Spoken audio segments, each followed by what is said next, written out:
within the Muslim community in particular, and of course as an imam, it's important to address certain things, and there might be certain trends that people follow, and particularly in our communities. For example, you have involvement with alcohol, especially when it comes to restaurants and so on, right?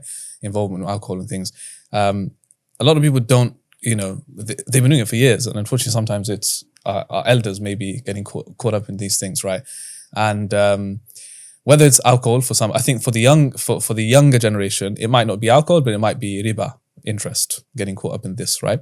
So we've spoken a little bit about halal income, but what's the importance of that, and what effect does having, obviously haram is haram at the end of the day, we know that we steer away from it because it's disobedience to Allah, but what further implications and effects can having haram sustenance and income have on a person in their life?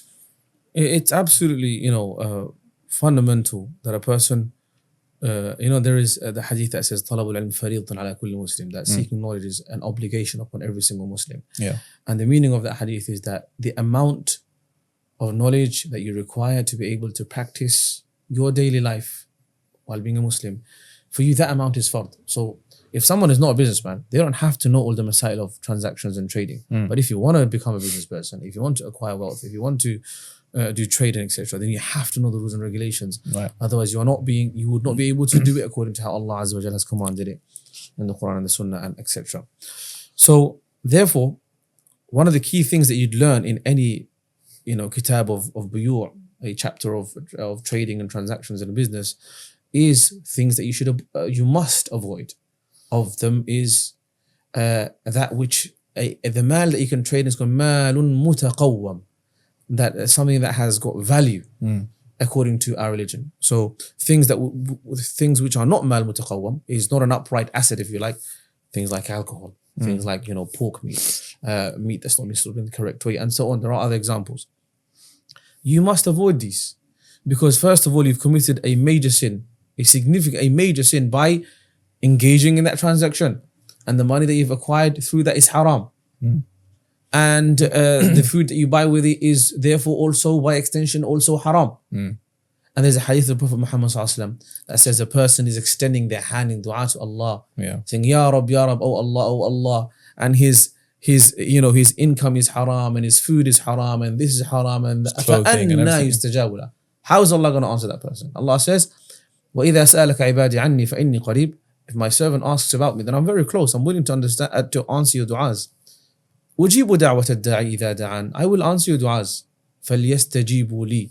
Answer me first. And answering Allah means to follow and abide by His halal and His haram, that which is forbidden, to stay away from it. And it's absolutely fundamental that you educate yourself as to what is halal and haram so that you can do and avoid. I went to a restaurant recently. A brother invited me very generously and kindly just before Ramadan. Can you come to my restaurant? It's a nice place. I said, okay, khalas, I wanted my family. And once I arrived there, I saw that he had a full section for alcohol. And I said to him, you should stop this. Yeah. He said to me, why?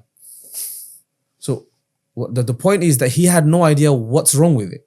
I had to explain to him why it's not allowed for him to sell alcohol. And obviously, he probably knew, but he probably forgot. So I said, this is haram. Even if you're selling it to non-Muslim, it's still haram for you to sell. Because, especially khamr, alcohol, it's got very strict rules. The carrier of it, the seller of it, the buyer of it, the facilitator of it, the pourer of it. Everyone is sinful.